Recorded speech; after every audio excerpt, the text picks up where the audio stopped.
अल्हम्दुलिल्लाह वस्सलातु वस्सलामु अला रसूलिल्लाह व अला आलिहि व सहबिहि व मन वाला, अम्मा बाद।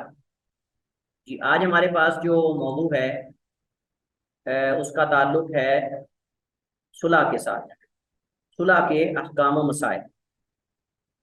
सबसे पहले, जैसे आप जानते हैं कि हस्बे आदत या हस्बे मामूल हम सुलह की तारीफ और उसकी मशरूइयत और उसके बाद सुलह के जो मुख्तलिफ दीगर अहकाम और मसाइल हैं, इंशाअल्लाह उस पर हम जो है वो बात करेंगे। तो जैसा कि आप देख रहे हैं कि सुलह, ये सलाहा यसलुहु, बाब नसरा यनसुहु, जैसे इसी तरह जो है वो बाब कारुमा यकरुमु से भी आता है।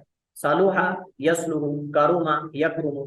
और इस तरह बाब फतह यफ्तहु से भी आता है, जैसे सलाहा यसलहु। तो सलाहा यसलुहु, सालुहा यसलुहु और सलाहा यसलहु, ये तीनों तरह जो है तीनों अबवाब से ही आता है। नसरा यंसुरु से, कारुमा यकरुमु से और फतह यफ्तहु से। इसका माना होता है दुरुस्त होना या झगड़े का खत्म करना वगैरह, इस्लाह करना। इस माने में ये इस्तेमाल होता है। इस्तिलाही एतबार से जब हम सुलह का लफ्ज बोलते हैं, सुलहन, सुलहन यानी सलाह यसलुहु सुलहन, तो इसका माना होता है ऐसा अक़द या मुआहदा जिसके सबब दो झगड़ा करने वालों के झगड़े को खत्म किया जाए। ऐसा अक़द या मुआहदा जिसके सबब दो झगड़ा करने वालों के झगड़े को खत्म किया जाए। और सुलह जो है ये शरीयत में उस वक्त काबिल मदा है। असल तो काबिल मदा और काबिल तारीफ ही है, इल्ला के उस सुलह में किसी के हक पर ज्यादती हो। ऐसी सुलह जिसके अंदर किसी फरीक पर ज्यादती हो और दूसरे फरीक जो है वो उसको बावजूद उसके जालिम होने के उसको जो है वो बड़ा बनाया जाए या उसको बरी किया जाए, तो ऐसी सुलह जो है वो काबिल मुजम्मत है। ऐसी सुलह काबिल मुजम्मत है। मगर ना असल ये है कि सुलह जो है दोनों फरीकैन के हकूक को मद्देनजर रखते हुए सुलह करवाना, ये काबिल तारीफ और काबिल इस्ताइश अमल है। और सुलह की मशरूइयत जो है ये किताब व सुन्नत और इजमाए उम्मत से साबित है। कुरान करीम में हमने पीछे भी आयत पढ़ी थी, पिछले असबाक में भी अल्लाह ताला का फरमान, व इन इमरातुन खाफत मिन बालिहा नुशूजन औ इरादन फला जुनाहा अलैहिमा अन युस्लिहा बैनहुमा सुलहा व सुलहु खैर। कि और अगर कोई औरत अपने खावन से किसी किस्म की ज्यादती या बेरुखी से डरे, यानी मुराद एराज करना, उसका बेरुख हो जाना, उससे बाइकाट कर देना, छोड़ देना उसको, तो दोनों पर कोई गुनाह नहीं कि आपस में किसी तरह की सुलह कर ले। और सुलह बेहतर है। और सुलह जो है इसमें खैर और इसमें बेहतरी है। गोया के वसुलह खैर कहकर अल्लाह सुब्हानहू व तआला ने तरगीब दिलाई है कि असल सुलह ही बेहतर है। सुलह के अलावा को दूसरा रास्ता तलाश करना ये बसा औकात नुकसानदेह साबित हो सकता है। अगर ज़ौजैन के लिए नहीं तो कम से कम औलाद के लिए, या औलाद के लिए नहीं तो उन दोनों के जो रिश्तेदार और अजीज़ व अकारिब हैं उनके लिए भी बसा औकात फितने का सबब बन सकता है। इस वजह से ये इंसान को सोच समझ कर करना चाहिए। इसी तरह अल्लाह ताला कुरान करीम में फरमाता है, फत्तकुल्लाह व अस्लिहू ज़ाता बैनिकुम, बस अल्लाह से डरो और अपने आपस के ताल्लुकात दुरुस्त कर लो, उनको ठीक कर लो। मतलब ये है कि आपस में अगर इख्तिलाफ हो जाए तो उसकी सुलह कर लो और उसकी इस्लाह कर लो, यही ज्यादा बेहतर है।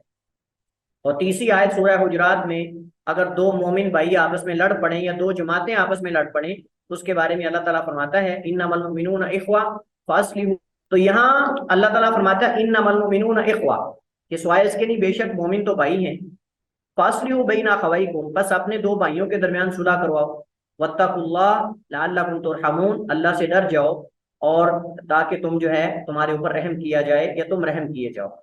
इन आयात से हमें सुलह की तरगीब मिलती है और सुलह की मशरूइयत साबित होती है इन आयात से। नबी करीम अलैहिस्सलाम की हदीस भी सुलह के बारे में जो है वो मौजूद है। सबसे बड़ी अहम हदीस ये है, अमर बिन औफ रज़ी अल्लाह तआला अन्हु से रिवायत है, वो बयान करते हैं कि समीअतु रसूल अल्लाह सल्लल्लाहु अलैहि वसल्लम यक़ूल, मैंने नबी करीम अलैहिस्सलाम को ये फरमाते हुए सुना, अस्सुल्हु जाइज़ुन बैनल मुस्लिमीन, सुलह जो है ये मुसलमानों के दरमियान जायज़ है। इल्ला सुलहन हर्रम हलालन औ हल्ला हरामन, हाँ वो सुलह जिसके अंदर किसी हराम को किसी हलाल को हराम या किसी हराम को जो है वो हलाल किया जा रहा हो, तो ऐसी सुलह जायज नहीं। यानी जिसमें अल्लाह ताला की किसी हराम करदा चीज को हलाल किया जा रहा हो और हलाल करदा चीज को हराम किया जा रहा हो, तो ऐसी सुलह जायज नहीं है। इसके अलावा कोई भी जिन शुरूत पर भी सुलह मुमकिन हो वो कर लेनी चाहिए। जिन शुरूत पर भी सुलह मुमकिन हो उन शुरूत पर सुलह कर लेनी चाहिए। मसलन मिसाल के तौर पर आप देखें, कत्ल कितना बड़ा जुर्म है, कत्ल कितना बड़ा जुर्म है, लेकिन अगर मकतूल के वरासा अगर कातिल के साथ दियत लेने पर सुलह कर लेते हैं या मुआफ कर देने पर सुलह कर लेते हैं तो ये जायज़ है। ये जायज़ है चूंकि कुरान करीम के अंदर जो है वो इसका सबूत मौजूद है और इसका जवाज जो है वो मौजूद है कि अगर कोई कत्ल हो जाए तो उसके वरासा के पास जो है वो तीन तरह के इख्तियारात मौजूद हैं। या तो किसास ले लें, अगर किसास नहीं ले सकते तो दियत ले लें, अगर दियत नहीं तो कम से कम जो है वो मुआफ कर दें, बगैर किसास और दियत के अल्लाह ताला की रजा के लिए मुआफ कर दें। तो ये भी जो है वो साफ ज़ाहिर है कि सुलह का हिस्सा है और ये भी जायज़ है। तो जिस तरीके से भी सुलह हो सकती हो करनी चाहिए, सिवाय इसके कि उस सुलह के अंदर किसी अल्लाह ताला की हलाल करदा चीज़ को हराम और हराम करदा चीज़ को हलाल ना किया जा रहा हो, तो ये जायज़ है। इसी तरह इजमा उम्मत, तमाम मुसलमानों का सुलह की मशरूइयत पर इजमा है और सदी दर सदी इस पर मुसलमानों का अमल भी रहा है। सबसे बड़ी जो सुलह तारीख में हुई वो हजरत हसन और हजरत मुआविया रजी अल्लाह ताला अन्हुमा के दरमियान है। हजरत मुआविया और हजरत हसन के दरमियान जो सबसे बड़ी सुलह हुई, उससे पहले नबी अलैहिस्सलाम के ज़माने के अंदर जो है वो सुलह हुई। हालांकि वो सुलह मुसलमानों के दरमियान नहीं थी, बल्कि वो सुलह इस्लाम की मकसद के लिए और इस्लाम की जो है वो मफाद और इस्लाम की मसलत और फायदे के लिए थी। सुलह हुदैबिया जो है वो भी सुलह हुई, साफ जाहिर है, जिसके अंदर जंग बंदी का मुआहदा हुआ और उसके अंदर कई और मुआहदे हुए, कई चीजें उसके अंदर हुई। तो साफ जाहिर है कि वो भी सुलह थी, अगरचे वो मुसलमानों और काफरों के दरमियान थी, लेकिन उसके बहुत सारे फवायद मुसलमानों को बाद में जो है वो मालूम हुए और उनका यानी कि उस सुलह का फायदा मुसलमानों को बाद में हासिल हुआ। अगरचे उस वक्त लग रहा था मुसलमानों को कि शायद ये सुलह हमारे हक में नहीं है, लेकिन बाद में जब अल्लाह सुब्हानहू व तआला के जो है वो फजलो करम से उस सुलह के जो फवायद हैं वो सामने, नताइज सामने आने लगे, उस वक्त मुसलमानों को अंदाजा हुआ कि किस कदर ये मुफीद है। तो बहरहाल सुलह में फायदा ही है जब तक उसकी जरूरत और हाजत हो। सुलह की अकसाम, कुरान करीम कुरान और सुन्नत में 5 तरह की सुलह का जिक्र है, जिसको इख्तिसार से हम यहाँ पढ़ते हैं और जिक्र करते हैं। सबसे पहले अलिफ, मुसलमानों और कुफार के दरमियान सुलह। ये जिजिये से हो सकती है या मुआहदा और हुदना से हो सकती है। मुआहदा और हुदना तकरीबन एक ही चीज है कि एक मुद्दत तक दो ममालिक आपस में जंग बंदी का मुआहदा कर लें। अब ये मुआहदा जो है ये किसी इवज में भी हो सकता है और किसी इवज के बगैर भी हो सकता है। ये इवज में भी हो सकता है और इवज के बगैर भी हो सकता है।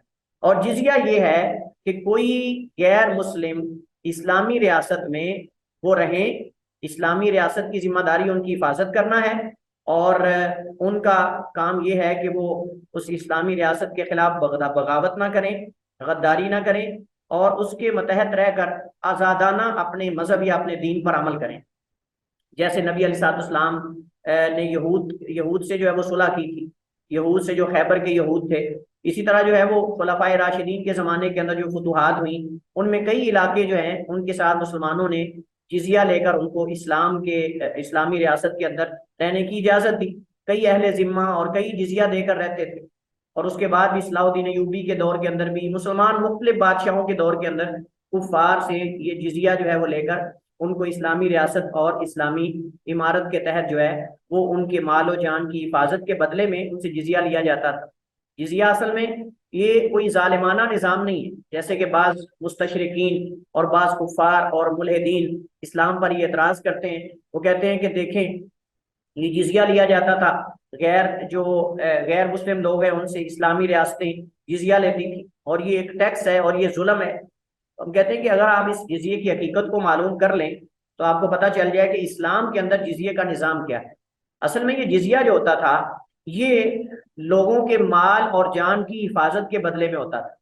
पहली बात तो ये है कि लोगों के माल और जान के बदले की हिफाजत के बदले में होता था। और दूसरी बात ये कि इसमें इसमें इख्तियार होता था कि आप इस्लाम कबूल कर लें या फिर अगर आप अपने मजहब पर रहना चाहते हैं तो आप जिजिया दें। देखिए, खुद उन्होंने अपनी खुशी से कबूल किया है, या फिर इस्लाम कबूल कर ले। इस्लाम तो फ्री में कबूल हो रहा है ना, ये तो नहीं कि इस्लाम पैसे मांगता है कि तुम पैसे देकर मुसलमान हो जाओ, ऐसा तो नहीं।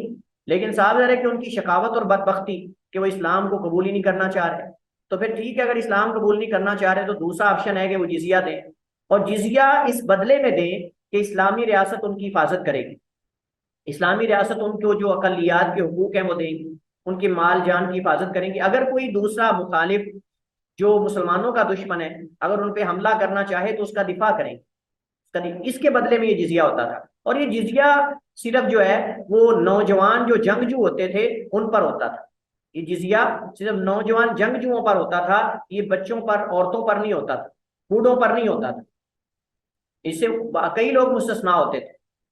और आप अंदाजा लगा लें कि इस्लाम किस कदर वुसअत रखता है अपने अंदर, जबकि इसके मुकाबले में दूसरे जो कुफार थे वो मुसलमानों से जो टैक्स लेते थे, इस्लामी जो कमजोर बादशाह थे, जैसे अंदलुस के अंदर जब नसारा का गलबा हुआ तो मुसलमान बादशाह जो छोटी छोटी बादशाहतों में बटे हुए थे, छोटी छोटी रियासतों में, वो जो फांसो सादिस था या फांसो जो भी, मतलब अपने आप को कैसर का लकब देता था, लेकिन असल में वो जैसे किसरा और रोम अलकाब थे, ऐसे जो किश्ताला का जो बादशाह था उसको लकब देते थे, किश्ताला के बादशाह को फांसो, फांसो सादिस, फांसो खामिस, साबे, तामिन, आशिर वगैरह इस तरह करके उनको लकब देते थे।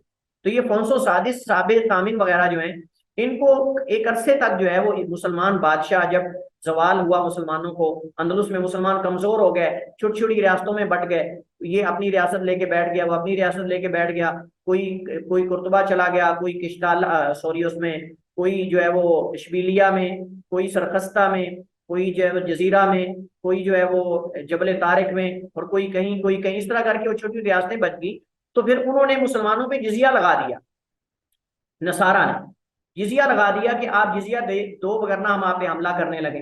वो सालाना टैक्स देते थे और उन मुसलमानों को कमजोर समझकर डबल उनसे सालाना बढ़ा दिया जाता, अगले साल और बढ़ा दिया जाता, उससे अगले साल और बढ़ा दिया जाता। इस तरह करके मुसलमान चूंकि अपना दिफा नहीं कर सकते, इकट्ठे तो हो नहीं सकते थे, इस वजह से हर एक जिजिया देता था, बस ठीक है रह रहा था, उनको जिजिया देकर टैक्स देकर रह रहा था। ये तो फिर जब देखा उन्होंने कि अब जिजिया इतना ज्यादा कर दिया गया है कि हम दो हाल से खाली नहीं, यानी मौत तो हतमी है, तो क्यों ना हो कि हम फिर जिहाद करें। फिर उनके दिल में अल्लाह ताला ने ये बात डाली कि अब इकट्ठे होकर हमें इनके खिलाफ लड़ना चाहिए। फिर उन्होंने तमाम जितने मुख्तलिफ किस्म की छोटी बादशाहतों में बटे हुए थे, उसके अंदर इब्ने अब्बाद था, उसके अंदर दीगर जो खानदान थे जिनके पास मतलब मुख्तलिफ इलाके थे, उन्होंने फिर इत्तेफाक करके जो यूसुफ बिन ताशफीन था मगरिब के अंदर, जो मतलब मगारिबा की हुकूमत थी, यूसुफ बिन ताशफीन वगैरह जो मुराबितीन थे, उनको मुराबितीन कहते हैं, मुराबितीन को खतो किताबत लिखे, उलमा ने भी लिखे खत, उन्होंने भी खत लिखे कि हमारे साथ हमारा तामुन करो और हमें मुजाहिद दो और हमारे साथ मिलकर जिहाद करो फांसों के खिलाफ, यानी नसरानी बादशाह के खिलाफ। फिर मुसलमानों ने मार्का जल्लाका, जल्लाका नामी एक मार्का हुआ, तारीखी मार्का अंदलुस में हुआ। उस मार्के के अंदर सारे मुसलमान बादशाह इकट्ठे होकर नसारा के खिलाफ लड़े, और वो भी बहुत ज्यादा ताकत लेकर आए थे। लेकिन अल्लाह ताला ने इसके अंदर यूसुफ बिन ताशफीन बजाते खुद था, यूसुफ बिन ताशफीन मगरिब से आया, कश्तियों के जरिए ऊंट लेकर आए, और अंदलुस के अंदर ऊंट नहीं थे, अंदलुस के अंदर ऊंटों का तस्वुर भी नहीं था, तो उनके घोड़े थे ईसाइयों के। तो जब वो ऊंट देखते थे तो वो बुदक के निकल जाते, डर के भाग के निकल जाते।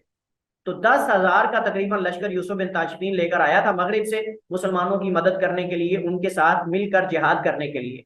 और मुसलमानों को फतह में सबसे बुनियादी जिस चीज ने फायदा दिया अल्लाह सुब्हानहू व तआला की नुसरत और मदद के बाद, वो ये घोड़े ऊंट थे।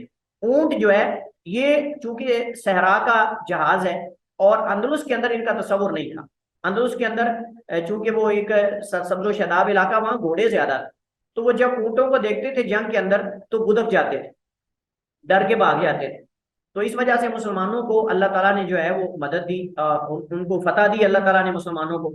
तो एक दफा मुसलमान नसारा पर गालिब आ गए और फंसो जो है उसको शिकस्त हुई, लेकिन उसके बाद फिर पुरानी आदतों पे आ गए। जब यूसुफ बिन ताशफीन वापस चला गया मगरिब में, फिर दोबारा वही हरकतें करने लग गए, खुफिया तरीके से ईसाई बादशाह के साथ खतो किताबत करने लग गए, उसको फिर वही टैक्स देने लग गए, और उसके साथ जो है वो उसको गिफ्ट और हदिये वगैरह देने लग गए। हर बादशाह चाहता था कि मैं उसको अपने करीब कर लूं। तो उसने फिर एक दूसरे के खिलाफ उनको लड़ाकर जो है मुसलमानों को इस तरह जो है वो मुसलमानों को जो है वो पस्ती की तरफ धकेला, हत्ता कि वो दिन भी आया कि मुसलमानों को मजबूर करके नसरानी बनाया गया, ईसाई बनाया गया। और अगर कोई नस्रानियत कबूल नहीं करता था तो उसको कत्ल कर दिया जाता। और आपने देखा आज भी यूरोप के अंदर यूरोप के अंदर एक कला मौजूद है, सॉरी, एक चर्च मौजूद है, जिस चर्च को, उसकी दीवारों को मुसलमानों की हड्डियों, बच्चों की हड्डियों और खोपड़ियों से तामीर किया गया। अगर आप उसको देखें अंदर से जाके चर्च को, तो हड्डियों और खोपड़ियों मुसलमानों की उससे तामीर किया गया, आज भी वो मौजूद है। यहाँ तक मुसलमानों के साथ तारीखी जुल्म था। लेकिन यही हुकूक इंसानियत की आज बात करते हैं।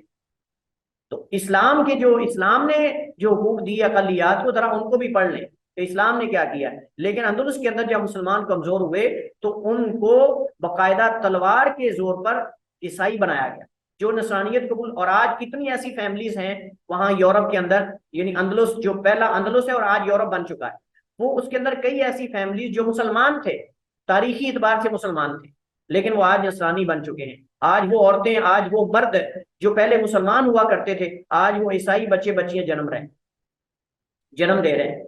और इसकी वजह मुसलमानों की कमजोरी और मुसलमानों की पस्ती और मुसलमानों का जो है वो कुफार से जो है वो मरऊब हो जाना, ये असल में इसकी बुनियादी वजह है। तो बहरहाल इस्लाम किसी पे जबरदस्ती नहीं करता। ठीक है, आप अगर इस्लाम कबूल करना चाहते हो तो ठीक है, वरना जिजिया देकर रहो। लिहाजा ये भी एक सुलह का तरीका है।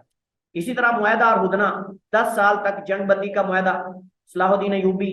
होता ये था कि जब कोई फरीक देखता था कि अब मैं कमजोर हो रहा हूं तो वो सुलह कर लेते थे, बसाव का सुलह कर लेते, सुलह का फायदा होता था। अगर दोनों फरीक देखते कि हमारा इसमें कोई फायदा है तो सुलह कर लेते, वगरना बसाव का एक फरीक सुलह कर लेता, यानी जो कमजोर हो रहा होता था। और मसलन कुफार ज्यादा ऐसा करते थे कि जब देखा कि आप कमजोर हो रहे हैं, मुसलमानों ने सुलह कर ली और फिर खुफिया तरीके से मुसलमानों पे हमले भी शुरू कर दिए और सुलह को तोड़ भी देते थे। जैसे सलाहुद्दीन यूबी ने कई दफा नसारा से मुआहदे किए, जो सलीबी थे। सलीबी जंगों में अगर आप पढ़े तो आपको कई जगह मिलेगा, सलाहुद्दीन यूबी ने कई दफा उनसे मुआहदे किए, लेकिन नतीजा तन जो है वो खुद मुआहदा तोड़ते थे। कभी हाजी लूट लेते, हाजियों का काफिला लूट लेते, कभी जो है वो मुसलमानों के किसी तजारती काफिले पे हमला कर देते। यानी बादशाह सुलह कर लेता और अंदर से किसी बंदे को भेज देता कि जाओ तुम लूट मार करके आओ, और फिर मैं कहूंगा मुझे तो पता ही नहीं। ऐसे वाकयात भी हुए। तो बहरहाल ये सुलह का एक तरीका है कि मुसलमान और कुफार के दरमियान। नंबर 2, अहले अहले अदलो हक और अहले बगी, यानी जो सही ग्रोह है उनके और जो बागी ग्रोह है उनके दरमियान सुलह। जैसे हजरत अली रजी अल्लाह तआला अन्हु ने खवारिज के साथ सुलह करने का इरादा किया और उनको कहा कि आप हमारे साथ मिल जाएं, हम आपके पीछे नमाज पढ़ने को तैयार है। आप हमारे पीछे नमाज, हमारा किबला एक, नबी एक, रसूल एक, सब कुछ एक है। तो आप ये बगावत से टल जाओ और आप आ जाओ, रुजू कर लो हक की तरफ। पहले हजरत अली ने उनको वाज़ नसीहत की। हजरत अब्दुल्ला बिन अब्बास को भेजा उनसे मुनाजरा करने के लिए, उन्होंने उनसे मुनाजरा किया और कई खारजी वापस आ गए थे, हक की तरफ लौट आए थे, अब्दुल्ला बिन अब्बास के दलाइल का जवाब ना दे सके। तो उनके साथ बाकायदा जो है वो सुलह करने की कोशिश की गई। तो मुराद वो लोग हैं जो रियासत के खिलाफ निकलते हैं, अगरचे वो मुसलमान हैं, अगरचे वो मुसलमान हैं और नमाजें पढ़ते हैं, यानी खवारिज वगैरह। अब खवारिज तो हर तारीख के अंदर, हर दौर के अंदर रहे, आज भी मौजूद है। बागी जो भी रियासत और हुकूमत के खिलाफ निकलते हैं, जब वो मजबूत हो चुकी हो और शरी हुकूमत बन चुकी हो, उस वक्त उसके खिलाफ निकलना ये बगावत है। लिहाजा अगर हुकूमत देखे कि इनके साथ सुलह के बगैर कोई चारा नहीं, अगर सुलह नहीं करेंगे तो हुकूमत जाएगी या फितना फसाद बढ़ेगा, तो वक्ती तौर पे उनसे मुआहदा हो सकता है, वक्ती तौर पर उनसे सुलह हो सकती, मुआहदा हो सकता है। और इसकी तारीख के अंदर बेशुमार मिसालें जो है वो मौजूद है। इसके बाद तीसरी किस्म जो सुलह की है, कुरान और सुन्नत में जिसका जिक्र है, ज़ौजैन मियाँ बीवी के दरमियान सुलह। सूरह निसा की आयत नंबर 128, और ये पीछे हमने अभी पढ़ा है, उस आयत के बारे में हमने अभी पढ़ा है। तो ये मियाँ बीवी के दरमियान सुलह है। इसी तरह गैर माली मामले में दो झगड़ा करने वालों के माबैन सुलह, जैसा कि जराइम, कत्ल वगैरह, ये सुलह के साथ मुआफ कर देने या दियत वगैरह से होती है। इसके लिए आप देखिए सूरह बकरा आयत नंबर 178, उसके अंदर आपको इसका जिक्र मिल जाएगा। तो ये गैर माली मामले में दो झगड़ा करने वालों के माबैन सुलह। इसी तरह सुलह की सूरतों में से एक सूरत ये भी है कि माली मामले में दो झगड़ा करने वालों के माबैन सुलह। एक गैर माली मामले में जैसे कत्ल वगैरह है, जराइम वगैरह है। अब कोई जुर्म, अगर किसी का कोई जुर्म करता है या उसके ऊपर कोई जुल्म करता है, तो अगरचे वो गैर माली है लेकिन उसकी सूरत में उसको जुर्माना डाल दिया जाए या उसको दियत डाल दी जाए, जैसे किसी उज़व का काट देना, किसी का हाथ काट देना, किसी की उंगली काट देना वगैरह। अब ये माली नुकसान नहीं है, लेकिन साहब ज़रा जानी नुकसान है और बदनी नुकसान है। तो इस सूरत में किसी भी चीज पर सुलह करनी चाहिए। अब वो दियत है या मुआफ कर देना है। अगर जो है मुआफ नहीं करना चाहते तो दियत ले लें, या दियत लेना चाहते हैं तो मुआफ कर दें। लेकिन अगर वो ये कहे कि ना मैंने मुआफ करना है ना दियत लेनी है, तो ये सूरत सही नहीं है। ये तो लड़ाई को बढ़ाने वाली बात है। ये तो लड़ाई को बढ़ाने वाली बात और इसी तरह जो है वो दुश्मनी को बढ़ाने वाली बात है। और इसी वजह से कई कबाइल ऐसे हैं, कई खानदान ऐसे हैं, उनके अंदर कई नस्लों से दुश्मनियां चलती आ रही हैं, लेकिन उनमें से कोई ऐसा शख्स नहीं है कि जो समझदार हो, अकल को पता नहीं घुटनों में रख के चल रहे हैं। बड़े बड़े समझदार पढ़े लिखे लोग भी वो बड़े बदमाशी के साथ जो है वो चलते हैं और वो सुलह का नाम ही नहीं लेते। कहते हैं जी इनसे हमारी दुश्मनी है और हम कभी छोड़ेंगे नहीं, इनके बंदे मार के छोड़ेंगे। तो भाई तुम इस एक बंदा मारने के पीछे अपनी सारी फैमिली मरवा लोगे। क्योंकि साफ जाहिर है कि जब दुश्मनी पैदा हो जाती है तो वहां दाव लगने की बात है। जिसका दाव लग गया, जिसका जुगाड़ लग गया, वो दूसरों की सब पूरी फैमिली को उड़ा देगा। लो तुम लेते रहो किसास। इस्लाम ने ये जो हमें निजाम दिया है ना, हुदूद का और किसास का और दियत का और मुआफ कर देने का, ये मुआशरे में अमन व अमान कायम रखने के लिए, मुआशरे को बिगाड़ने के लिए, उसमें तबाही फैलाने के लिए नहीं है। और ये जो दुश्मनियां होती हैं, एक बंदा कहता है ना मैं सुलह करता हूँ, ना जो है मैंने ना मैं किसास लेता हूँ, ना मैं दियत लेता हूँ, ना मैं मुआफ करता हूँ। मैंने तो इसके यानी कि एक के बजाय 10 मारने, एक के बजाय 15 मारने। तो यही तो जहलियत है, यही तो जहलियत है। इस्लाम हमें इसे रोकना चाहता है। इस्लाम हमें इस्लामी निजाम देना चाहता है, जाहिलाना निजाम नहीं देता। जहलियत में ऐसा होता था कि अगर किसी का कोई कत्ल कर देता तो कहता मैंने इनके 100 मारने। जैसे वो एक शायर था, मुझे उस शायर का इस वक्त नाम उसका इस्तेहजार नहीं, अरबी शायर था, कोई बहुत बड़ा शायर था, उसका नाम ही बड़ा अजीब सा था। तो उसके उसके किसी अजीज को कत्ल कर दिया गया, तो उसने कसम उठा ली कि मैंने उस कबीले के 100 बंदे कत्ल करने हैं जिसने हमारे रिश्तेदार या भाई या कोई भी था उसको कत्ल किया। तो उसने क्या किया, वो बड़ा तेज था, उसकी कहानी बड़ी अजीब है। मुझे उसका अभी नाम अचानक जेहन से निकल गया है। वो शायद उसका नाम क्या था, चलिए खैर, शायर था, नाम उसी मेरे जेहन से अभी निकल गया है। तो वो क्या करता था, बड़ा तेज था वो, बड़ा बहुत तेज था, जहीन था। और वो क्या करता था कि उन्होंने उसके पानी बंद कर दिया। उसको पता था कि ये पानी पीने के लिए कुएं पे जाएगा, जहां भी वो जाता आगे से बंदे बैठे होते। उसने क्या किया, वो क्या करता था फिर, वो ये जो शुतुरमुर्ग के अंडे होते हैं, शुतुरमुर्ग के अंडों के अंदर पानी भर के जगह जगह रख देता था रास्ते में। जहां कहीं उनके बंदे मारने जाना, रास्ते में उसने जगह जगह शुतुरमुर्ग के अंडों के अंदर पानी भर के रख देना। और वो काफी, क्योंकि उसके अंदर से पानी निकलता नहीं, तो शुतुरमुर्ग के अंडों के अंदर जगह जगह उसने रास्ते में पानी भर के, खुराक भर के रख देनी। क्योंकि उसको पता था कि किसी बस्ती में दाखिल होऊंगा, किसी इलाके में दाखिल होऊंगा तो मुझे कत्ल कर देंगे। अब रहना तो सहरा में, तो वो सहरा के अंदर कई जगह बखेर कर पानी शुतुरमुर्ग के अंडों के अंदर, खुराक वगैरह वो रख देता था। और जब जाता उन पे हमला करने के लिए, कोई 5-10 मार के आ जाता, 5-10 उनके मार के वापिस आ जाता। और जब उसके पीछे लगते तो कहीं छुप जाता, और छुप के प्यास लगती तो रास्ते में से वो शुतुरमुर्ग के अंडे जो है वो जहाँ कहीं उसको पता होता था, निशानी रखी होती थी, तो वहां से वो निकाल के जो है पानी पी लेता और खाना उनमें से निकाल के खा लेता। तो जब उनको पता चल गया, उनके दुश्मनों को पता चल गया कि भाई ये तो इसी तरह करके शुतुरमुर्ग के अंडों में ये सारी चीजें, बाज मौरखीन ने लिखा है कि उसकी माँ ने उसको ये तरकीब सिखाई थी कि आप इस तरह, वो शुतुरमुर्ग के अंडों में उसको चीजें डाल के देती थी और वो ले जाके छुपा देता था। तो बहरहाल जब उनको पता चल गया तो वो उसके साथ मिल गए बंदे कुछ कि हम इसके साथ वाले हैं। लेकिन उन्होंने जान लिया कि कहाँ कहाँ ये छुपाता है, तो वो भी उसका राज पकड़ा गया। ऐसा ऐसा ऐसा ऐसा करके आखिरकार जो है, जब वो प्यास से बिल्कुल निढाल हो गया तो वो एक कुएं पे गया पानी पीने के लिए, तो वहां पकड़ा गया। एक वाकया तो ये है। एक और वाकया है कि वो 99 बंदे कत्ल कर चुका था। 99 बंदे, वो भी शायर। और जब 99 बंदे कत्ल कर चुका था तो एक बंदा रह गया। तो उसने कहा, साथ वालों ने कहा, लुटेरा था, लूटते थे रास्ते भी और कत्ल भी कर देते थे। तो उन्होंने कहा यार आप छोड़ दो, आप अब आप ना जाओ, आपने चले 99 कत्ल कर दिए हैं, बस कर दो, ये ना हो एक कत्ल करते आप भी मर जाओ। कहता नहीं, मैंने कसम खाई 100 उनके पूरे करने जो कि हमारा एक बंदा मारा उसने। तो वो गया वहां। अब उसने क्या किया, उसने अब जो है वो मारने लगा तो पकड़ा गया। जब पकड़ा गया उनका बंदा मारने से पहले, तो उसने क्या किया कि जब उसकी गर्दन उड़ाने लगे तो उसने वो गर्दन उड़ाने वाले कोई ऐसे पकड़ के तो उसको भी मार दिया। फिर उन्हें पकड़ा, उसको कत्ल कर दिया। कहता चले अब मैंने अपनी कसम तो पूरी कर ली। मतलब इस तरह की जाहलियत उनके अंदर थी। और ऐसे मुआशरे हमारे अंदर मौजूद हैं कि जो सुलह की बजाय दुश्मनी को बढ़ाते हैं। कहते हैं जी हम इनके 10 मारने, हमने इनके 20 मारने। इस तरह दुश्मनियां खत्म नहीं होती, फिर नस्ल दर नस्ल चलती हैं।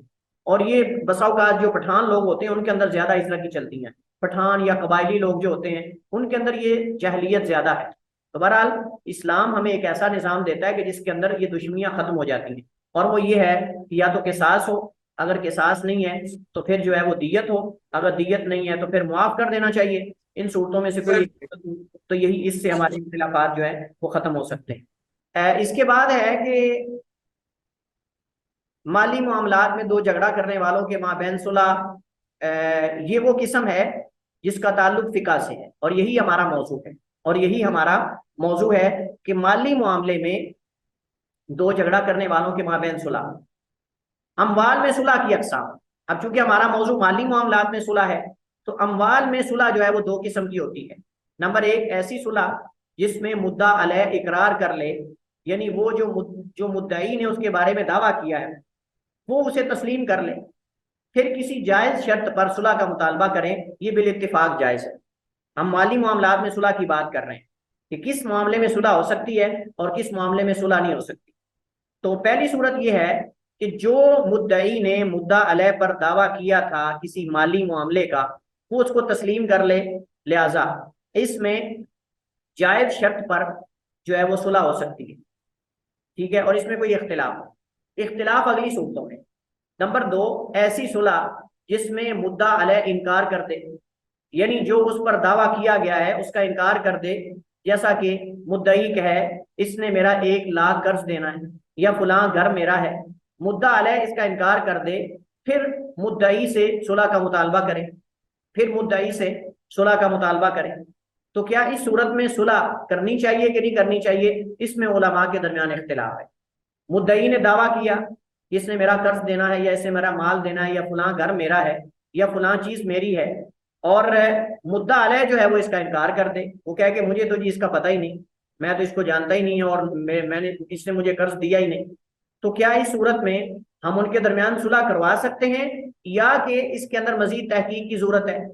और हम कहेंगे नहीं, इस मामले में तहकीक की जाएगी कि क्या मुद्दई दावा करने वाला अपने दावे में सच्चा है कि नहीं, या इनकार करने वाला अपने इनकार में सच्चा है कि नहीं। ऐसे नहीं सुलह करवा देंगे, हो सकता है दावा करने वाला ही गलत हो। तो अगर हम दावा करने वाला गलत होने के बावजूद हम उसमें सुलह करवा देते हैं तो ये तो एक मुसलमान का हक दूसरे मुसलमान को देना है, और ये सही नहीं।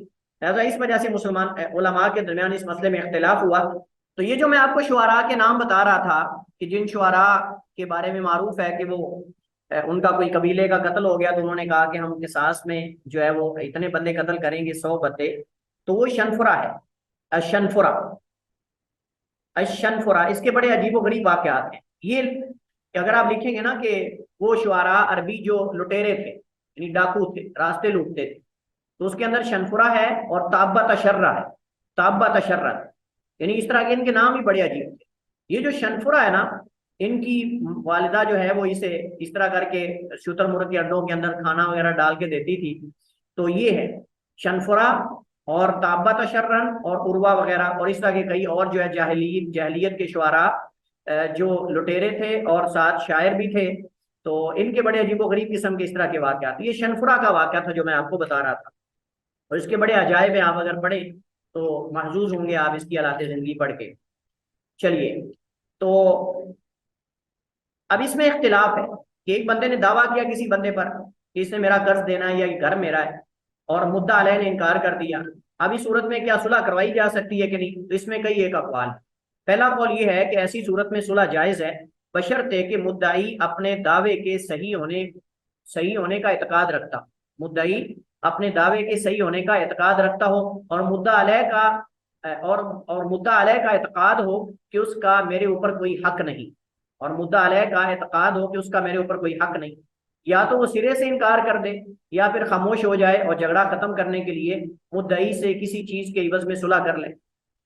अब इसके अंदर मसला ये है कि जो मुद्दई है वो ये तकाद रखता है कि मैं हक पर हूं और मेरा ये दावा सही है, और जो मुद्दा अलैह है वो ये तकाद रखता है कि जो है वो इसका दावा गलत है और ये मेरा हक है, मैं इसे नहीं दे सकता।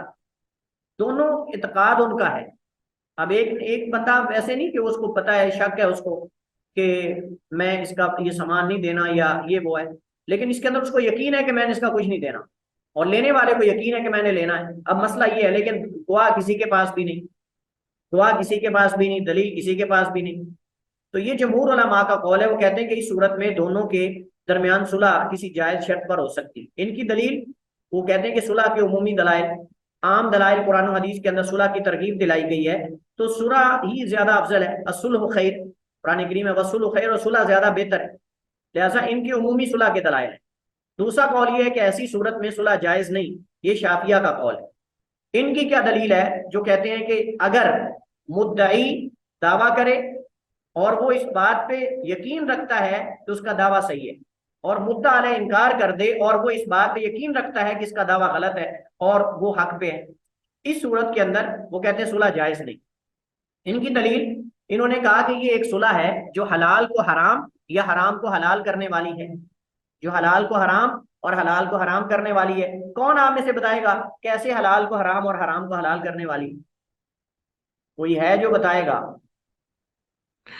इसमें मेरा ख्याल शेख साहब, जो जिसका हक है दोनों में से एक तो ठीक है, तो अगर तो वो उसको उसका हक नहीं मिलता तो वो उसकी जो हलाल उसका हक बनता था वो हाँ, उसके तो साथ ज्यादती हम हो ये गई। कहेंगे कि इस मसले के अंदर साफ जाहिर है कि दोनों में से एक सच्चा हो सकता है, दोनों नहीं हो सकते, दोनों नहीं हो सकते। हाँ, अगर इस सूरत में हो कि उन दोनों का पहले कोई कारोबार था, मुश्तरक कारोबार था, और उसके अंदर एक दावा कर रहा है कि मैंने भी इसके अंदर शेयरिंग की है, दूसरा कह रहा है कि इसने नहीं की। अब इसके अंदर एहतिमाल मौजूद है कि हो सकता है उनकी शेयरिंग हो, लेकिन साफ जाहिर है कि ये तो पूरा दूसरे के हक पे दावा है। इस तरह अगर हम, हदीस के अंदर आता है कि अगर लोगों को उनके दावों के मुताबिक दिया जाए, लो यो तरजाल बिदावाहुम लद्दा, कि अगर लोगों को उनके दावे पर दिए जाए तो लोगों के मालो जान के दावे कर दें, यानी उनको हलाल कर लें। कोई बंदा जाता किसी की गाड़ी पे दावा कर दे, किसी के माल पे दावा कर दे, किसी की जान पे दावा कर दे, खून हलाल कर ले लोगों के दावों पर। तो बहरहाल ये है कि उनमें से एक सच्चा है। अब वो कौन है, मुद्दई सच्चा है या मुद्दा अलैह सच्चा है, इसके कवायदो जवाबित है। तो अगर हम उनकी सुलह कर देते हैं, सुलह में साफ जा रहा है कि हम ज्यादा से ज्यादा यही करेंगे, हम कहेंगे चलो जी, चलो जी इनके दरमियान आधा आधा कर दिया जाए, इनके दरमियान ये चीज आधी आधी कर दी जाए। अब साफ जा रहा है कि अगर वो मुद्दई गलत हो, तो आप आधा माल उस भाई मुसलमान का उसको दे रहे हो, किस बुनियाद पे दे रहे हो?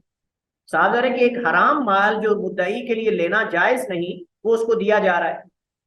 और अगर वाकयाता नहीं उसका हो जो दावा कर रहा है, लेकिन वो इनकार कर रहा है, तो इस सूरत में हम उसका हक उसको दे रहे हैं। तो इस मुनासबत से शाफिया कहते हैं कि ये सुलह जायज नहीं है, क्योंकि इसमें हमने पीछे पढ़ा है कि हर वो सुलह, हदीस के अंदर है, हर वो सुलह जायज है इल्ला के वो सुलह जिसमें किसी हलाल को हराम या हराम को हलाल किया जा रहा हो। तो इसके अंदर वही सूरत है, लिहाजा ये कहते हैं कि जायज नहीं। कहते हैं इस सूरत में भी मुद्दई अगर झूठा हो तो वो अपने दावे से गैर के माल को हलाल कर रहा है, और ऐसा हराम है। और अगर वो अपने दावे में सच्चा है तो उसने सुलह के जरिए अपने माल का एक हिस्सा खुद अपने ऊपर हराम कर लिया है। अल्लाह अल्लाह, तो ये सही नहीं है, और ये भी जायज नहीं है, यानी कंप्रोमाइज कर लिया उसने। अब साफ जाहिर है कि एक बंदा, अगर तो वो सच्चा है, तो हम अगर आधा माल दूसरे को दे रहे हैं, तो एक तो ये कि उसको गलत दे रहे हैं, और दूसरा ये कि अपने माल में कंप्रोमाइज कर रहा है, और ये खुद अपने ऊपर अपने माल को हराम कर रहा है कि ठीक है जी मैं इसको नहीं लूंगा। ये उनकी एक दलील है। अब ये अकली दलील है, और जो पीछे वाले उनकी उमूमी सुलह के दलाइल है। तो हम दोनों को अगर हम सामने रखें तो राजे मौकफ जो है, वो राजे यही है, जमहूर का मौकफ राजे है, क्योंकि इस सूरत में मुद्दा अलैह इकरार नहीं कर रहा, लिहाजा अगर सुलह ना की जाए तो मुद्दई को कुछ मिलने की बजाय कुछ भी नहीं मिलेगा। ये मसला असल में, मुद्दई को कुछ मिलने की बजाय कुछ भी नहीं मिलेगा, तो कुछ मिलना बेहतर है ना मिलने से। बल्कि अगर सुलह ना करने की सूरत में तो वो सच्चा होने की सूरत में, बल्कि अगर सुलह ना करने की सूरत में तो वो सच्चा सच्चा होने की सूरत में अपने ऊपर सारा माल ही हराम कर लेगा। यानी अगर हम ये कहते हैं कि उनकी बकौल, जो कहते हैं कि अगर वो सुलह कर लेता है तो इस तरह वो गोया कि अपना आधा माल दूसरे को दे रहा है, और दूसरे के लिए वो हराम, और अपने माल को अपने ऊपर हराम कर रहा है। तो अगर वो सुलह नहीं करेगा तो इस सूरत में साथ उसको कुछ भी नहीं मिलने वाला। लिहाजा जब कुछ भी नहीं मिलने वाला तो सारा माल ही अपने ऊपर हराम कर रहा है। तो हम कहेंगे पहली बात तो यह है कि उनके मामले को जो है वो इस एतबार से दुरुस्त करने की कोशिश की जाएगी। वो ये है कि हम कहेंगे मुद्दई को चाहिए दलील लेकर आए, मुद्दई को चाहिए दलील लेकर आए, और मुद्दा अलैह को चाहिए कि वो अगर उसके पास दलील नहीं मुद्दई के पास तो वो कसम उठाए, वो कसम उठाए। और अगर इस सूरत में मुद्दई दलील नहीं लेकर आ रहा और मुद्दा अलैह जो है वो कसम नहीं उठा रहा, मुद्दई के पास दलील नहीं, मुद्दा अलैह कसम नहीं उठा रहा, तब ये सुलह का मामला आएगा, तब ये सुलह का मामला आएगा। लेकिन अगर मुद्दई दलाइल ले आता है, शवाहिद ले आता है, गवाह ले आता है, तो इस सूरत के अंदर तो फैसला सारा उसके हक में किया जाएगा, फैसला सारा उसके हक में किया जाएगा, क्योंकि उसके पास गवाह मौजूद हैं और वो गवाह इस बात की गवाही दे रहे हैं कि इसने कर्ज लेना है उससे, ये घर उसका है, ये सामान उसका है। ये उस सूरत में है कि जब मुद्दई के पास गवाह ना हो और मुद्दा अलैह कसम उठाने को तैयार ना हो, और मुद्दा अलैह कसम उठाने को तैयार ना हो, वो क्या भाई मेरा सामान है, मैं क्यों कसम उठाऊं, मेरा सामान है, मुझे कसम उठाने की क्या जरूरत है। तो इस सूरत में फिर उनके दरमियान जो है वो सुलह करवाई जाएगी, बसूरत दीगर सुलह नहीं होगी। और यही मकसूद है यहाँ इस इख्तिलाफ के अंदर कि क्या इस हालत में सुलह होनी चाहिए या नहीं होनी चाहिए। इसके बाद हमारे पास अगला मौजू है, पांचवा मसला सुलह के हवाले से, वो है सुलह के अरकान। सुलह में कितने अरकान होते हैं, कौन कौन इसमें शामिल हैं, कौन कौन सी चीजें। तो सबसे पहले अलिफ, सुलह करने वाले फरीकैन, सुलह करने वाले फरीकैन जो सुलह कर रहे हैं, उसके अंदर एक फरीक जो है वो हो सकता है उसका दूसरे पर हक का दावा हो या उसका उस पर हक का दावा हो, बहरहाल जिनके दरमियान इख्तिलाफ है वो फरीकैन, ये पहला रुकन है। दूसरा इजाबो कबूल, यानी फरीकैन की रजामंदी से सुलह होनी चाहिए। ऐसी सुलह सुलह नहीं होती जो गन पॉइंट पे हो, जबरदस्ती मजबूर करके सुलह करवाई जाए, ऐसी सुलह नहीं होती, वो सुलह के नतायज बड़े गिनौने होते हैं। सुलह ऐसी होनी चाहिए जो फरीकैन की रजामंदी से हो, इसको इजाबो कबूल कहते हैं। और हर मामले के अंदर इजाबो कबूल लाजिम है, हर मामले के अंदर इजाबो कबूल लाजिम है। जैसे हमने पीछे जमान के अंदर, किफालत के अंदर और इस तरह जो है वो वकालत के अंदर हमने बाकायदा पढ़ा था कि इन सब चीज़ों के अंदर इजाबो कबूल है, ताकि बै के अंदर, खरीदो फरोख्त के अंदर भी इजाबो कबूल है। अगरचे उसकी सूरतें अलग अलग हैं, बसा औकात जो है बोल कर वो बंदा कहता है मैंने बेचा और वो कहता है मैंने खरीदा, और बसा औकात रवाज ये होता है, यानी उर्फ ये होता है कि पैसे रख देते हैं और सामान उठा के ले जाते हैं। जैसे उमूमन अक्सर शॉपिंग सेंटरों में ये होता है, शॉपिंग मॉल्स में ऐसा होता है कि आप रेट लगे हुए हैं, आप सामान वहां से उठाएं और आप उठाकर जो है वो काउंटर पे रखें, वो आपको पर्ची देंगे, बिल देंगे आपको, रसीद देंगे आपको, और आप वो सामान चुप करके उठा के ले जाएंगे। अब ना तो बोलने वाला, बेचने वाला कुछ कह रहा है और ना खरीदने वाला कुछ कह रहा है, लेकिन ये इजाबो कबूल के कायम मुकाम है। यानी बेचने वाले का आपको रसीद निकाल के दे देना, आपको बिल दे देना, और खरीदने वाले का उसको पैसे दे देना, ये भी इजाबो कबूल है, ये भी इजाबो कबूल है और उसके कायम मुकाम है। इसी तरह नंबर 4, तीसरा जो रुकन है सुलह का, वो है महल्ले निज़ा। महल्ले निज़ा यानी जिस मामले के बारे में सुलह हो, जिस मामले के बारे में सुलह हो वो महल्ले निज़ा है, जिस वजह से इख्तिलाफ हुआ था और अब सुलह होनी है। नंबर 4, बदले सुलह, यानी जिस वजह से सुलह हो रही है, एक जिस वजह से, यानी वो मामला जिसमें इख्तिलाफ हुआ और सुलह हो रही है।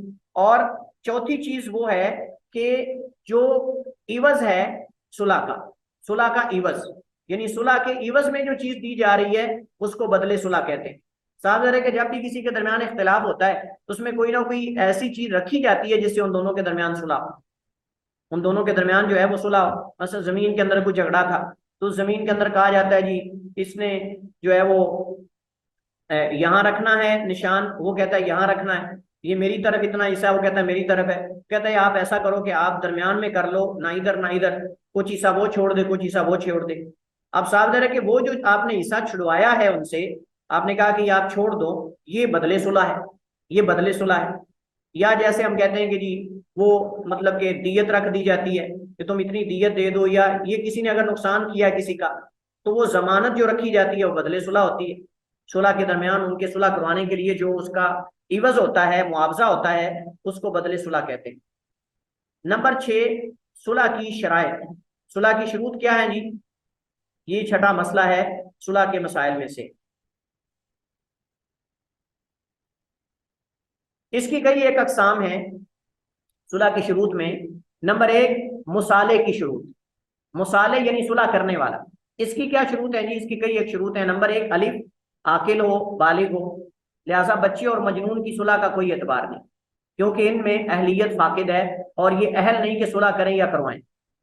नंबर 2, यानी हम सुलह करने वाले की बात कर रहे हैं। नंबर 2, बच्चे की तरफ से सुलह करने वाला उसके माल में मुकम्मल हक तसर्रुफ रखता, यानी उसका जो वली है बच्चे का, या उसका सरपरस्त है, या जो उसका कफील है, वो मुकम्मल बच्चे के माल में तसर्रुफ का हक रखता हो, फिर सुलह करे। ये ना सुलह कर ले, बाद में बच्चे का माल उसके तसर्रुफ में ही ना हो, वो सुलह का निफाज ही नहीं हो सकता। यानी सुलह का जो इवज रखा गया है, उस सुलह के इवज के अंदर सुलह करने वाला तसर्रुफ का हक रखता। ये ना हो कि जब तसर्रुफ करने की, लेन देन की जरूरत आए तो उस वक्त उसके इख्तियार में ही ना हो। तो ऐसी सुलह मुकम्मल नहीं होगी जिसके अंदर सुलह करने वाला, जिसने इवज देना है, वो इख्तियार ही ना रखता हो तसर्रुफ का, और वो सुलह बच्चे के लिए जाहिरी तौर पे नुकसानदेह भी ना हो, तो ऐसी सुलह हो सकती है। तो ये थी शुरूत जिनका ताल्लुक सुलह करने वाले के साथ। कुछ ऐसी शर्तें होती जिनका ताल्लुक उस चीज के साथ होता है जो सुलह का बदल होता है। सुलह का जो बदल होता है उस चीज के साथ उसका ताल्लुक होता है। मुसाले अलैह की शुरूत, साले अलैह की शुरूत यानी सुलह का बदल, जिसके बदले में सुलह की जा रही है, उसकी शुरूत भी कई एक है, उनमें चंद एक मुंदरजा झैल है। नंबर एक, वो चीज काबिल इंतफा हो, वो चीज काबिल इंतफा हो। ऐसी चीज पे सुलह नहीं हो सकती जिस चीज से फायदा उठाना मुमकिन ना हो। यानी मसलन, मिसाल के तौर पर दो बंदे झगड़ रहे हैं, एक बंदा कहता है जी मैंने उससे जो है वो पैसे लेने हैं, दूसरा बंदा कहता है जी मैंने इसके पैसे नहीं देने। या मतलब ये है कि उनका आपस में शेयरिंग का कारोबार था, किसी वजह से उनमें इख्तिलाफ हो गया और वो बंदे ने कोताही करके उसका कुछ माल जाया कर दिया। अब उनके दरमियान सुलह करवाने लगे, तो सुलह करवाने वाला कहता है जी ठीक है आप सुलह कर लो, ये आपको 100 खिंजीर पकड़ कर देगा, ये आपको 100 खिंजीर पकड़ कर देगा। अब खिंजीर हराम है, या आपको इतने कोई हराम चीज मसलन शराब बना के देगा आपको, या इस तरह की कोई ऐसी चीज के जिससे फायदा उठाना या तो मुमकिन नहीं या हराम है। मसलन वो कहता है जी आप सुलह कर लो, ये आपको 2 ट्रक गंद के ला के देगा, या 2 ट्रक आपको मसलन बजरी के ला के देगा, ऐसी बजरी जो काबिल इस्तेमाल नहीं, मतलब पत्थर आप कह सकते हैं, बड़े बड़े पत्थर उठा के ले आए बाहर से जो नकारा और बेकार है, जिनसे फायदा उठाना मुमकिन ही नहीं। वो क्या है जी, या मसलन ये आपको जो है किसी चीज के खाली रैपर और मतलब इस तरह की चीज कोई जो फायदा उठा, जो बेकार हो उसका कोई फायदा ना हो। तो अब इस चीज पर सुलह मुमकिन नहीं कि जिससे फायदा उठाना मुमकिन ना हो। या फिर ये है कि मतलब ये है कि वो वो हराम हो, हलाल ना हो, या बेफायदा हो, जैसे मुर्दार है, हराम वगैरह है। अब मुर्दार पे सुलह करने की कोई जो है वो गुंजाइश नहीं, हराम चीज पर सुलह की कोई गुंजाइश नहीं।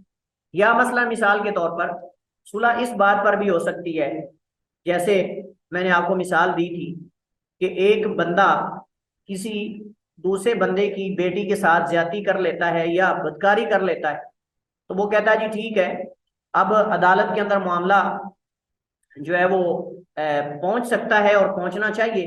वो कहता है कि नहीं, आप जो है ये अदालत के अंदर ना जाओ, ऐसा करो कि आप जो है वो मुझे वो कहता है कि मैं आपको 100 बकरियां दे देता हूँ या इतने पैसे दे देता हूँ और आप अदालत में ये मुकदमा लेके ना जाओ, हालांकि मसला हद का है। तो साल जरे की सूरत के अंदर सुलह नहीं होगी। हमने हदीस पढ़ी थी कि एक एक बंदा, उसका बेटा किसी दूसरे बंदे के घर में मुलाजिम था, तो उसने उसकी बीवी के साथ जना कर लिया, उसकी बीवी के साथ जना कर लिया। तो उनको किसी ने बताया कि शरी हुक्म ये है कि तुम जिसके बेटे ने जना किया है वो 100 बकरियां और एक लौंडी दे दे उसको जिसकी बीवी के साथ बदकारी हुई, तो इस तरह मामला जो है वो खत्म हो जाएगा। बाद में किसी ने उनको बताया कि नहीं, ऐसे सुलह नहीं होगी, बल्कि इसके अंदर उसके बेटे पर जो है वो 100 कोड़े लगेंगे और उसकी बीवी को रजम किया जाएगा। बहरहाल नबी अलैहिस्सलाम के पास जब ये मामला पहुंचा, आपको बताया गया कि इसी तरह हद के अंदर भी लोगों ने सुलह कर ली। तो आपने फरमाया कि वो 100 बकरियां और गुलाम वापस करो और इसके बेटे को 100 कोड़े लगाओ और उसकी बीवी को कत्ल कर दो, जैसे हजरत उनैस रज़ी अल्लाह ताला अन्हु को अल्लाह के नबी ने फरमाया, उग़दु या उनैस लमराती हादा फ़इन तरफत फरजुमहा, क्या उनैस सुबह सुबह जाओ और अगर ये इसकी बीवी एतराफ कर ले तो उसे रजम कर दो। बहरहाल हमने ये नियाबत के अंदर भी पढ़ा था कि किफालत और नियाबत किस किस चीज के अंदर हो सकती है। तो लिहाजा यहाँ जो है वो इस एतबार से सुलह यानी जायज नहीं, क्योंकि एक हराम काम पे सुलह हो रही है। नंबर 2, दूसरी शर्त जिस चीज पर सुलह हो रही है, जो इवज और जो मुतबादिल है या उसका मुआवजा है, वो चीज सुलह करने वाले की जाती मलकियत और इख्तियार में, लिहाजा किसी गैर के माल के इवज सुलह जायज नहीं। नंबर 3, उसकी मिकदार मुतय्यन और मुकर्रर, ये ना हो कि यार तुम इसको कुछ पैसे दे दो और सुलह कर लो, कहता ठीक है। अब वो चाहे 100 रुपया दे दे, 200 रुपया दे दे, फिर इख्तिलाफ हो जाए कि जी पैसे तुमने कहा था, ये तो 100 रुपया दे रहा है। तो उसकी मिकदार मुतय्यन होनी चाहिए, जो चीज भी सुलह में जो इवज है उसकी मिकदार मुतय्यन होनी चाहिए। किसी मजहूल कीमत या इवज के पर सुलह नहीं हो सकती, क्योंकि इससे झगड़ा तो फिर भी खत्म नहीं होगा, झगड़ा फिर रहेगा। मुसाले अन हो, यानी जिस चीज या झगड़े वगैरह से सुलह की जाती हो, यानी जो चीज सबब इख्तिलाफ है, जो चीज सबब इख्तिलाफ है उसकी क्या शर्तें हैं।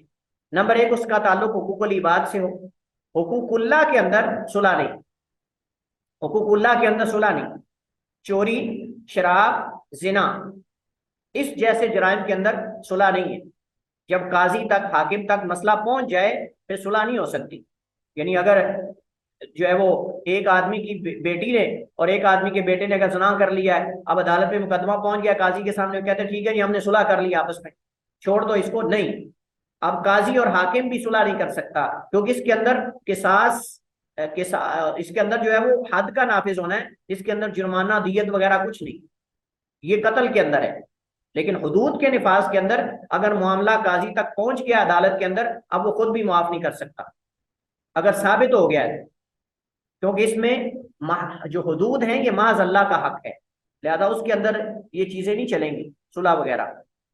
वो चीज सुलह करने वाले का हक है, सुलह करने वाले का हक है। लिहाजा अगर वो इसका हक नहीं तो उस सूरत में सुलह के इवज कुछ लेना हराम है, सुलह के इवज कुछ लेना हराम है, और उसको भी चाहिए कि ना ले, उसको भी चाहिए कि वो ना ले। नंबर चार, नंबर तीन, वो चीज मालूम और मुतय्यन हो, लिहाजा मजहूल चीज से सुलह बातिल है, मजहूल चीज से सुलह बातिल है, उसका पता ही तय्युन ही नहीं किस बात पे झगड़ा हो रहा है और किस मसले के अंदर सुलह हो रही है, उस मसले का ही पता नहीं, तो सुलह की क्या बात और उसकी क्या वैल्यू है। कुछ तंबीहात इस हवाले से हैं। सुलह होते ही फ्रीकैन के दरमियान झगड़ा खत्म हो जाएगा, इसके बाद दोनों में से किसी का दावा भी नहीं सुना जाएगा। दोबारा फिर अगर कोई दावा करेगा फैसला होने के बाद, उसका कोई एतबार नहीं। जिस चीज के इवज सुलह हो, अगर उसमें कोई ऐब हो या धोखा हो, तो फरीक सानी को वो चीज वापस करने या सुलह करने का, सुलह खत्म करने का इख्तियार है। यानी एक बंदे ने कहा कि ठीक है जी आप सुलह कर लो, लेकिन इसे फलां चीज दे दो। अब जो चीज उसने दी वो जाली है, असली नहीं, 2 नंबर है, जो तय हुआ था वो नहीं है, कम है उससे, नाकिस है, खस्ता है, घटिया है।